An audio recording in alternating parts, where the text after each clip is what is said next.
Hey guys, welcome back. We are going to take a look at a couple of games here with the Centurion in action. And I know you guys want to see just how strong this unit is, and I want to see that myself as well. So let's take a look at some high-level games here. This unit has only been out for a day, but we know this unit is going to pack a strong punch against vehicle units. So in this first match, we have Kaiko from All-Star Korea versus Destin from Blitzkrieg Brotherhood, and Kaiko is indeed fielding the Temple of Nod unit Centurion, and Destin has a very standard looking GDI army, no heavy tech lab units at all. So it's just going to be, you know, 3 standard infantry units with Pitbull, Predator Tank, and a Talon versus Kaiko's sort of standard looking army with 2 Temple of Nod units. So Kaiko has the tech advantage in his army because he does have the Confessor to support the Centurion if it has to deal with air units and infantry units. Alright, so they're both going to start off into a Harvester here from the very start. Very standard build. And there's a Barrack from Destin's side. While Kaiko's got the Hand of Nod, Kaiko does have the early unit advantage. Level 11 militants obviously are going to be like level 10 riflemen. So a Shockwave is probably what Destin's going to go for. And that's what Destin does here. And even though Shockwaves are 2 levels below militants, they will still prevail against militants. As long as Destin keeps pumping out Shockwaves, he's fine. Now, Kaiko may need to go for a buggy at some point because he could just surround those Shockwaves with his level 11 militants. But eventually, like I said, Destin's Shockwaves will prevail. And there is a buggy indeed coming up from Kaiko's side now. So Destin is going to need to get a War Factory up and a Pitbull. His missile squad here at level 9 is going to lose most likely to these militants and the level 10 buggy. So I would definitely want to see Destin pumping out a couple of Pitbulls here. And he does bring out a Pitbull. Now Kaiko would ideally want to start building Centurions and Confessors as quick as he can, because that's kind of what his army focuses on. His army is more focused on the Confessor Centurion duo. So Kaiko will most likely want to go for double Harvesters, or maybe kill a Harvester or 2 from Destin's side. But Kaiko is saving a whole bunch of minerals. You can see Kaiko's got about 180 crystals here, so it's looking like Kaiko really wants to go for a Temple of Nod here, even though he may lose the missile here against Destin. And Destin has a Predator Tank coming out now. He's got a Pitbull, so Kaiko is going to need a Centurion or a Laser Squad. And there we go. He just drops 220 crystals, a Temple of Nod, and the Centurion here really quickly. Missiles almost so close to being finished here. But you can see that Centurion took that one free. He actually did not take any hit point hit from his shield against the Predator Tank, so it's very sturdy. You can see against these vehicle units like Predator Tanks and Pitbulls, that shield definitely saved its life there a little bit longer when the Predator Tank tried to take a hit at it. But initially, I believe the Rifleman also took out the shield on Centurion's side, so any unit that attacks the Centurion will take away its shield. So you can actually bait out the shield with something like the Rifleman, which is kind of what Destin did, and then the tank shot will go through. But it looks like Destin's got a pretty good control on the map here. Here comes out a quick boosted Confessor from Kaiko's side. And that Confessor, I think, was the wrong move. I think Kaiko definitely made a mistake here. He should have definitely gone for a Centurion in this case. The Centurions also will take less damage from Shockwaves, even though Confessors weren't the worst choice here. Confessors are good against Shockwaves, but this missile is never getting finished. It's never getting built, guys. This is one of the longest first missile capturing stages I've ever seen. And Kaiko is just fighting for his life here. And there's another Centurion coming out here. Another boosted up Centurion here. Ooh, but there's a Talon.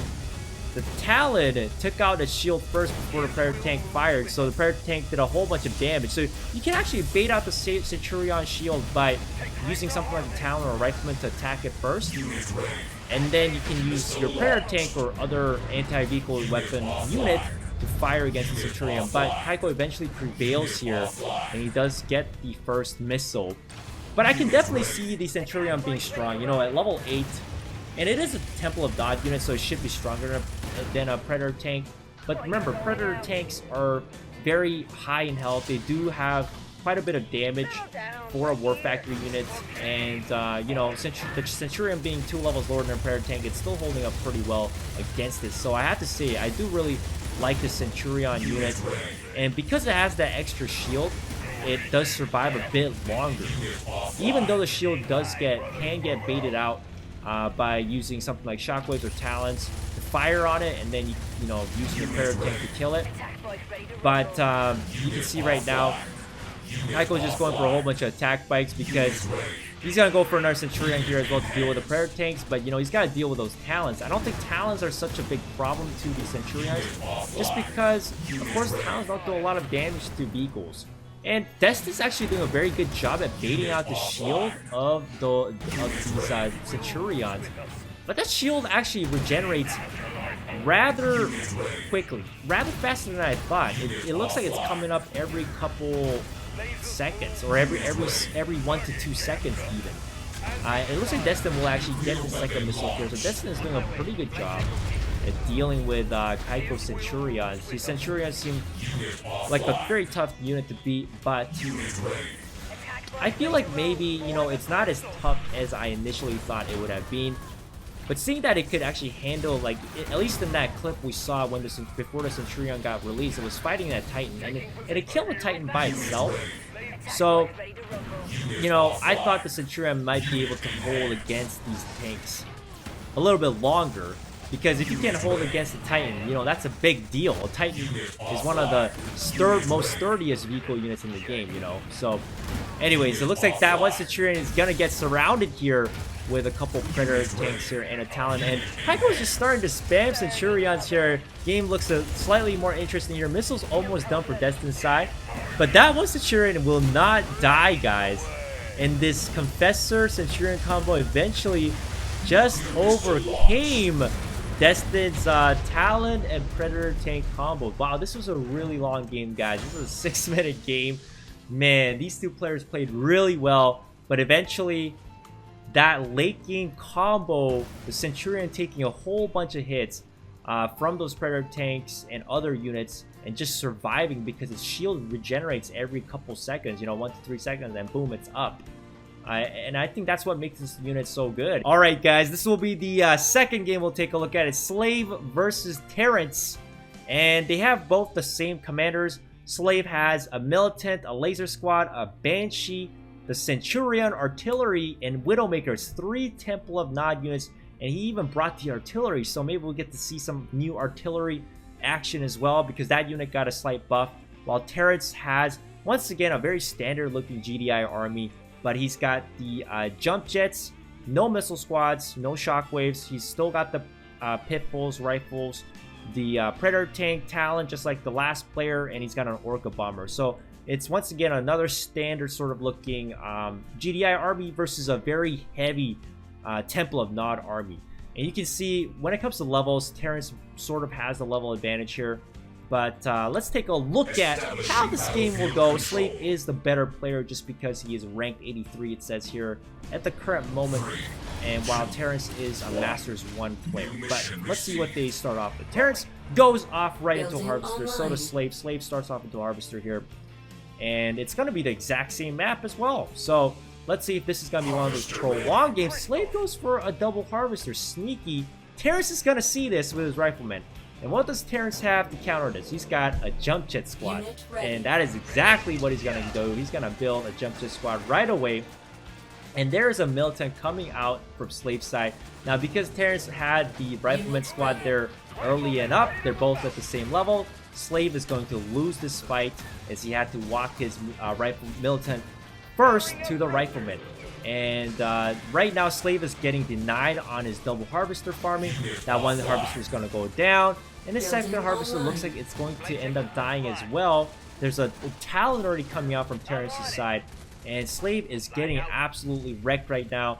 Bringing in such a heavy Temple of Nod unit requires, you know, you to gamble, right? So that's what Slave did. Slave gambled the early game. He risked and went for the double harvesters, thinking, okay, maybe my opponent won't do anything against it, or even if he does, Slave thought maybe he could protect his harvester as well. But with these 2 rocks on the map, it makes it actually sort of difficult for you to protect your harvesters, because there's like this choke point which Terrence kind of created early on in the game, and Slave's rifleman couldn't get, or militant couldn't get across and kill the jump jet on Terrence's side. Missile is almost done, and it's actually going for Slave right now. Slave actually already got a Widowmaker up, and because Slave has 2 launch pads held here, he's actually gonna get the first missile. Terrence definitely misplayed this, and Terrence is gonna be in a lot of trouble because Slave is the one who has the Temple of Nod units, not Terrence. Although Slave's Temple of Nod units were pretty under-leveled again for this level, because they were around level 7 to 8. And you know, regardless, Slave does have the higher tech units here, and it looks like Terrence is going to go for Orca Bomber, harassing on the Harvester. I think Terrence should have not pulled away that Orca Bomber. He should have just let the Orca Bomber just stay there, and it would have fired another missile volley. It would have killed another Harvester. I think definitely moving away that Orca Bomber was a big mistake, because Slave still has one of those Harvesters alive, which Terrence could have killed that Orca Bomber. And the Banshees and the Talons are going to take a fight up north while the Widowmakers start coming out. There is no Centurion, however, coming out in this game. Neither is there our artillery, because Terrence has a bunch of air units that are coming out.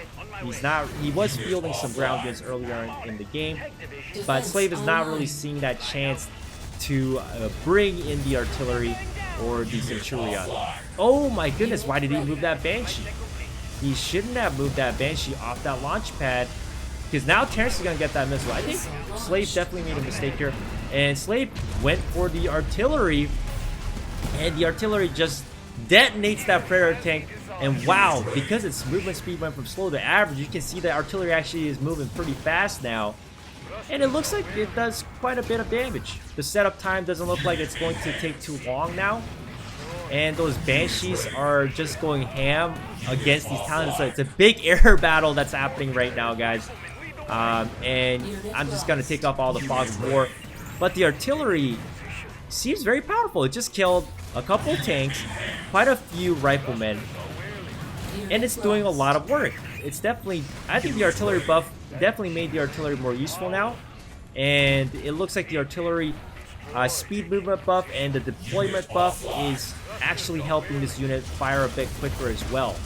But anyways, it looks like the missile will eventually go to Slave, as those Banshees are they're just a very solid universal anti-air, anti-vehicle unit. Banshees are in a really strong position right now, and Talons just have a very difficult time dealing with Banshees unless you've got the Hammerhead, which is something that Terrence didn't bring. So Slave will win this game.